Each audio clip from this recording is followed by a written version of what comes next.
This video is about healthy relationships, and it's a foundational video for the next one in which I will go into detail about collaborative problem solving and what that looks like, how to use nonviolent communication in any relationship. But I wanted before that to talk about how often we fall on one end of a pendulum swing of extremes.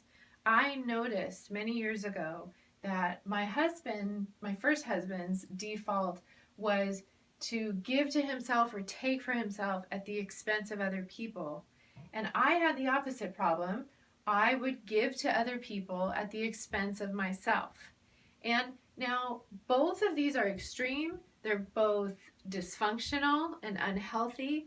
And actually, they both come from the same motivations. They both come from fear, shame, insecurity, a desire for survival, to protect our identity and our ego, right? One is trying to protect by making sure I'm secure, and the other one is trying to give and make sure you're okay with me so that I can have worth. And they're really two different ways of managing problems in life. And they can be different personality types. Sometimes people will swing from one end to the other. We don't exist always in one or the other, but we can tend to have a default. However, in order to have a healthy relationship, it is important that we understand that we can have a balance between consideration and love for ourselves and consideration and love for another person, that it doesn't need to be either or, it can be both and, that we can weave together self and other in a healthy way. I love a definition of boundaries that I heard recently that said a boundary is the distance between you and me in which I can love you and me simultaneously. So sometimes this balance of self and other includes a boundary or includes distance, because in any relationship there are two people and we only have control over half of that equation. We only have control over ourselves. And a lot of conflict in relationships comes when we try to control the other person because it's out of touch with reality. The truth is we really don't have control over any other person than ourselves. And true love always sets the other person free. Whenever we try to control another person, it does not go well for us and our relationships. So, many years ago, I read a book called Nonviolent Communication by Marshall Rosenberg. I highly recommend it. And I recognized this healthy balance of self and other in it. One of the core tenets of nonviolent communication is to identify the core needs of self and other. Now, this is much easier said than done, because often we look at another person's behavior, we see their acting out, we see their emotion, their anger maybe, and that's like the tip of the iceberg. And it's helpful because it tells us, go deeper, there's something underneath. There's some unmet need, and they're acting out to try to get it met. It's not effective, it's not working, but it tells us look deeper at a need. Likewise with ourselves, when we act out or we have some kind of emotion, it's the tip of the iceberg. We see it, we say, oh, okay, let me go deeper. Let me figure out what my deeper need is. And Marshall Rosenberg actually says, because he's worked with everybody, Palestinians and Israelis, with warring gang members, and he says that, or just a couple that's divorcing, and he says that from the point at which he can identify the core need of each party, he can solve the conflict within 20 minutes. Because what ends up happening in a lot of conflict is that we're focusing so much on all this external behavior, we're not actually getting to the needs. And the needs are the roots of the problem. And when we deal with the roots, then we can solve the conflict. Another really important part of nonviolent communication is that when we ask for our need to be met, that we do so with open hands. This is the not controlling the other person.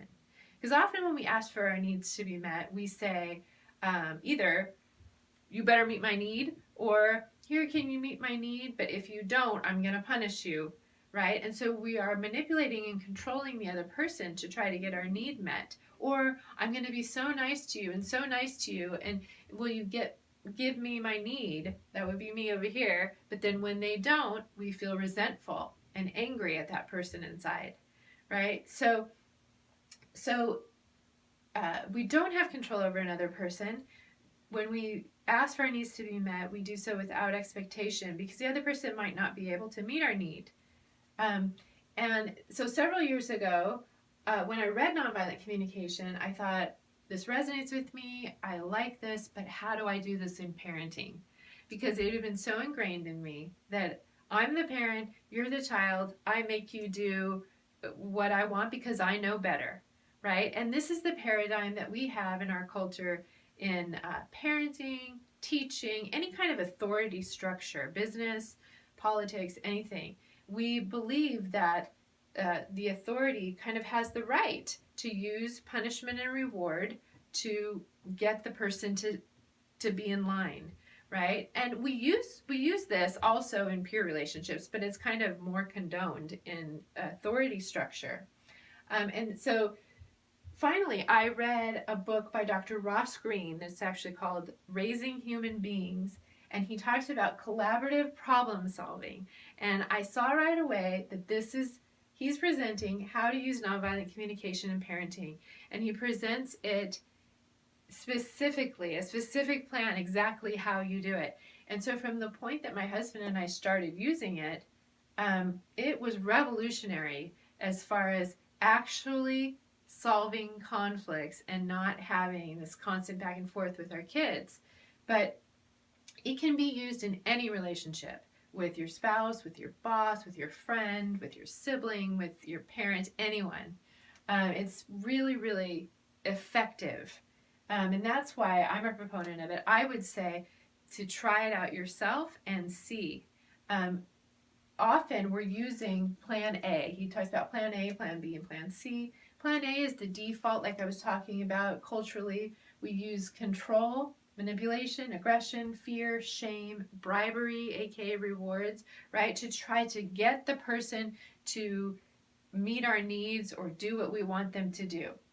And this is often what parents and teachers do, right? They often will use some of this too, but we use this a lot, and I didn't know how to get my kids to behave well without it. I couldn't see a different way, right? Until I read about Plan B, which is that we assess the needs of ourselves and the other person without judgment, and then creatively we develop a plan together.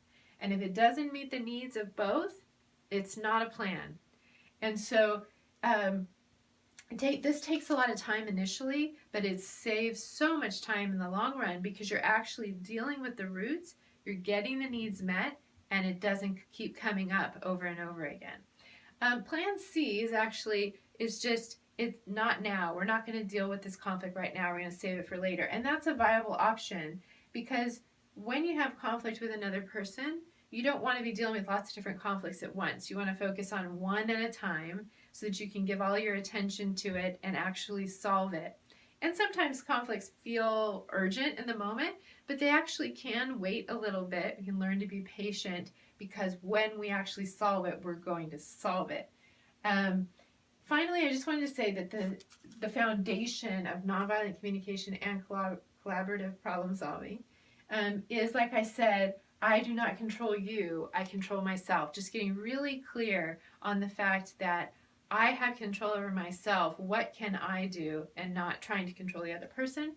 And you'll hear me say this over and over in my videos because it's so important. Having a stance of curiosity and non-judgment. That means when I'm looking at another person and their behavior that I don't like or their emotion I don't like, or I'm looking at myself, behavior in myself that I don't like or emotions I don't like, that I don't judge it and try to suppress it or repress it. Just don't act that way. Or I tell myself, just don't feel that way. Because when I do that, I am not going to learn the lessons that I need to dig deeper and find out what the need is and then the problem is not going to be solved. So non-judgment is hugely important in assessing the deeper needs. And we'll talk more about that in the next video. I'm going to go into detail about how to use collaborative problem solving in any relationship. It is truly life-changing and creates relationships that are peaceful and connected. And if you like this video, like and subscribe. And next time, I'll explain Plan B.